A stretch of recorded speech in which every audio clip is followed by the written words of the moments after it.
picking up good vibrations. The short video explains how to compute the DFT, discrete Fourier transform, with MATLAB.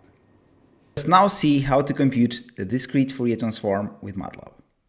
In this example, we will try to replicate the DFT values for the rectangular signal shown on the left-hand side, and this is something we have already computed, leading to the values on the right-hand side. In fact, we have computed the discrete time Fourier transform shown in red, and we have also computed samples of it, namely scaled versions of the discrete Fourier series, and so we know where these values should be. There is a very important and subtle aspect here. The rectangular signal is defined in the interval from minus N1 until N1. In this case, N1 is 5. But the canonical way we define signals for the DFT is in the interval from 0 until N minus 1, assuming that the signal is 0 outside this interval.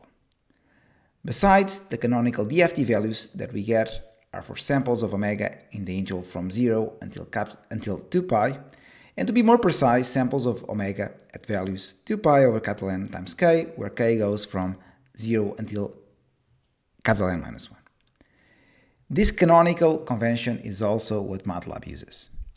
Therefore, the first crucial step is to define this signal in the interval from 0 until N minus 1. In this case, N is picked to be 21, corresponding to the 21 values that you see here of the signal from minus 10 to 10. Now, a first temptation would be to say, well, the signal is 0 from 10 until 20, so let us define it to be 0 there. Therefore, such a signal would be 1 in the interval from 0 until N1, which is 5, and then 0.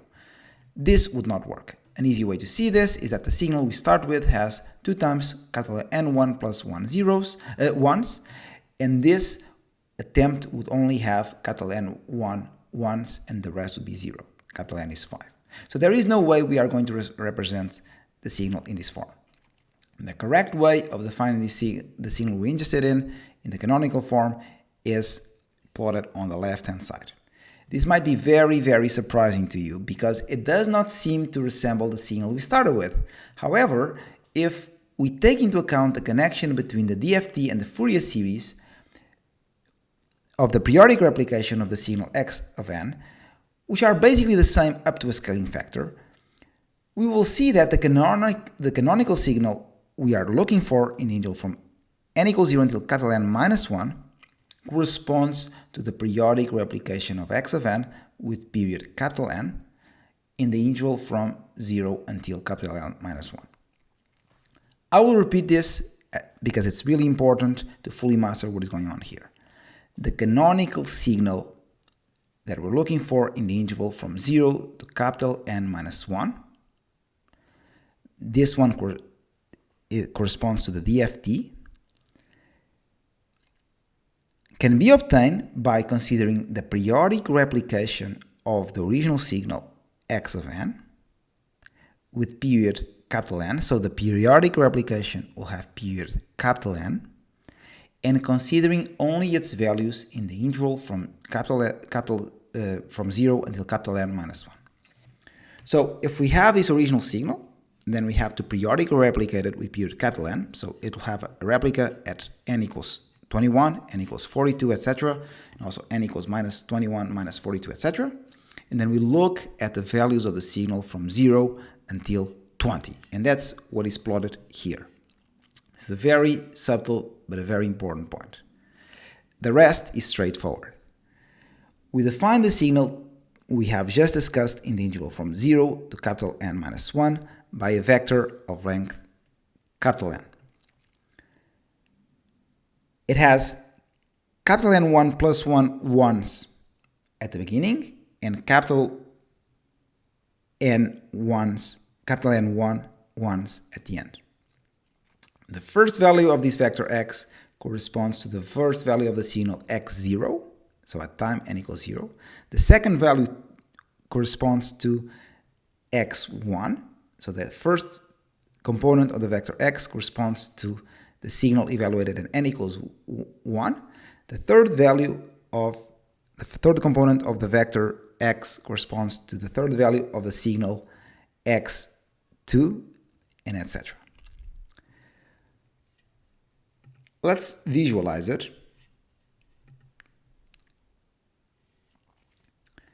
So for now, ignore the plot on the right hand side and we obtain exactly what we wanted.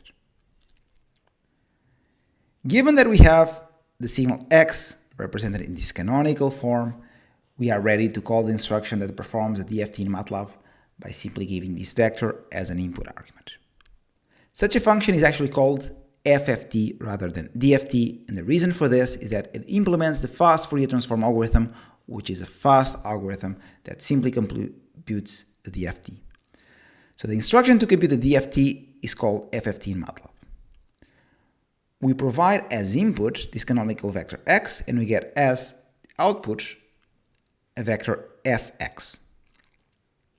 The first component of fx contains the sample of the discrete time Fourier transform at 2 pi over capital N times 0. The second component of vector fx contains the sample of the discrete time Fourier transform